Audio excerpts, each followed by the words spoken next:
नमस्कार भैया बहनों, आज की संस्कृत कक्षा में आप सभी का स्वागत है। जैसा कि आप सभी जानते हैं कि हम लोग महाराणा प्रताप इस पाठ का अध्ययन कर रहे हैं।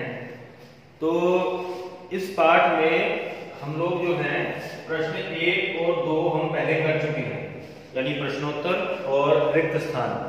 आज हम इस पाठ का तीसरा, चौथा और पांचवा यानी इस पाठ को हम आज पूर्ण करेंगे। तो जो तीसरा प्रश्न है वो है एकेषु पदेषु विभक्ति वचनम च लिखतु। नीचे कुछ पद अर्थात कुछ शब्द दिए गए हैं, इन शब्दों में कौन सी विभक्ति कौन सा वचन होता है वो हमें लिखना है। तो सबसे पहला जो शब्द है वो है पित्रा। पित्रा शब्द जो है पिता का तृतीय विभक्ति का रूप बनता है। पित्रा मैंने पिता के द्वारा या पिता से। तो पित्रा का जो विभक्ति है वो है तृतीय एक वचन। इसके बाद दूसरा शब्द है अपमानेन, यानी अपमान से या अपमान के द्वारा। अपमाने भी जो है वो तृतीया का एक वचन का रूप है। अगला जो शब्द है वो है तम। तम मैंने उसको, सह तम ते तम, तौ ता जैसे रूप बनते हैं। तो तम जो है वो द्वितीय विभक्ति का एक वचन का रूप है।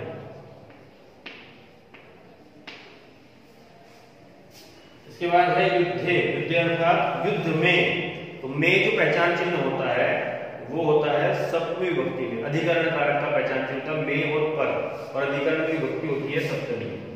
तो ये हो गया सप्तमी का एक वचन। इसके बाद है सैनिक ही। जैसे अपमाने बना, ठीक है, ये तृतीया का एक वचन हो गया। तो सैनिक ही हुआ है सैनिकों के द्वारा। तो के द्वारा जो है वो होता है कर्ण कारक, जिसकी विभक्ति होती है तृतीय। तो सैनिक ही जो है वो तृतीया का बहुवचन हो। और उसके बाद शब्द है सैनिकान। सैनिक है सैनिकों, सैनिका, सैनिकम, सैनिकों, सैनिकान, सैनिकों को। तो ये बना द्वितीय विभक्ति का जो को होता है वो द्वितीय का पहचान चिन्ह होता है, विभक्ति चिन्ह। तो सैनिकान द्वितीय का बहुवचन। तो सैनिकान हुआ उसमें द्वितीय विभक्ति और वचन बहुवचन होता है। अगला जो प्रश्न है वो है एतेषां क्रियापदानां भूतकाले रूपम लिखतु। यहाँ कुछ क्रियाएं लिखी हुई हैं, कुछ वर्ब्स लिखी हुई हैं आपके सामने। ये सब वर्तमान काल अर्थात प्रेजेंट टेंस में। जैसे भवती का मतलब होता है या हो रहा है, यानी एट प्रेजेंट जो हो रहा है वर्तमान काल में। करोति करता है या कर रहा है। इन सब क्रियाओं को हमें भूतकालिक रूपम यानी भूतकाल में, पास्ट टेंस में इनको बदलना है। और ये देखते हैं, सबसे पहला शब्द है भवती। भवती मतलब होता है। इसका जो भूतकाल का जो रूप बनेगा वो बनेगा अभवत। अभवत मतलब हुआ, यानी पहले भूतकाल में हुआ। करोति, करोति का बनेगा अकरोत, यानी किया, पहले कभी किया। कथयति, कथयति का बनेगा अकथयत। सब में आपको अ जोड़ना है। इसके बाद है प्रेषयति। प्रेषयति मतलब भेजता है। कथयति मतलब कहता है। कथयत मतलब कहा। प्रेषयति मतलब भेजता है। तो इसका आ जाएगा अप्रेषयत, यानी भेजा, है ना, पहले भेजा। इसके बाद है अस्ति। अब अस्ति जो है, अस्ति मैंने होता है और भवती मैंने होता है। इन दोनों के रूप भू धातु से ही निकलकर चलते हैं। इनकी जो धातु है दोनों क्रियाओं की वो है भू। भू मैंने होना। अस्ति का भी जो भूतकाल का रूप बनेगा वो अभवती बनेगा।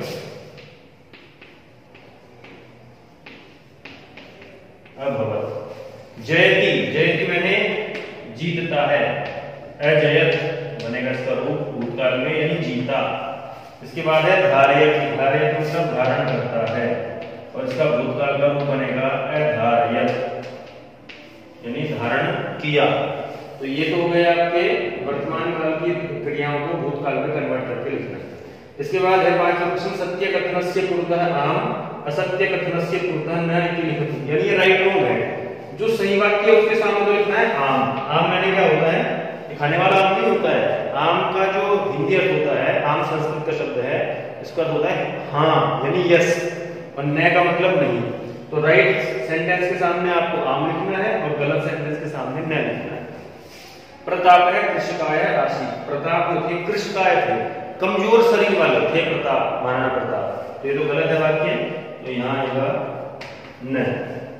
इसके बाद है प्रताप है पराक्रमी राशि। प्रताप पराक्रमी थे, है ना, बलशाली थे, योद्धा थे, ये तो सही है, यहाँ आएगा आम।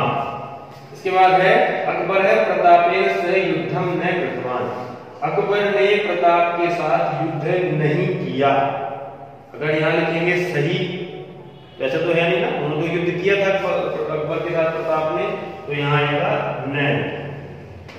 यानी ये सेंटेंस अकबर ने प्रताप के साथ युद्ध तो किया है, ये सेंटेंस गलत है यहाँ पे, इसलिए यहाँ पे आएगा नहीं। चेतक है महाराणा प्रताप से घोटक आसीत। जो चेतक था वो महाराणा प्रताप का घोड़ा था। ये वाक्य सही है क्योंकि इसके घोड़े का नाम चेतक ही था। इसके बाद है प्रताप है दिल्ली स्वतंत्र न करो। प्रताप ने दिल्ली को स्वतंत्र कराया मुगलों से। ये वाक्य गलत है क्योंकि प्रताप ने किसको स्वतंत्र कराया था, किसको आजाद कराया था, चित्तौड़गढ़ को। तो ये वाक्य गलत है, यहाँ आएगा नहीं। इस प्रकार ये जो है 3 हमने प्रश्न आज किए हैं, है ना। तो सबसे पहले हमने विभक्ति और वचन लिखे शब्दों के, फिर हमने ये वर्तमान काल से भूतकाल में क्रियाएं बनाई हैं, और फिर हमने ये राइट नाउन के 5 सेंटेंस किए हैं। और इसी के साथ ये आपका पाठ कंप्लीट होता है। अब जैसे कि कल आपको पता है कि आपका संस्कृत का टर्न नहीं है, लेकिन कल आपको एक अंतिम पाठ की कुछ सूक्तियां आएंगी जो आपको लिखनी होंगी, तैयार करनी होंगी। उसके बाद आपका पाठ्यक्रम पूरा हो जाएगा। फिर हम जो है रिवीजन की तरफ, वर्कशीट की तरफ बढ़ेंगे अगली कक्षा से। तो आज की कार्य में आपको केवल ये 3 क्वेश्चन अपने अभ्यास पुस्तिका में लिखने हैं और इन्हें याद करना है। धन्यवाद।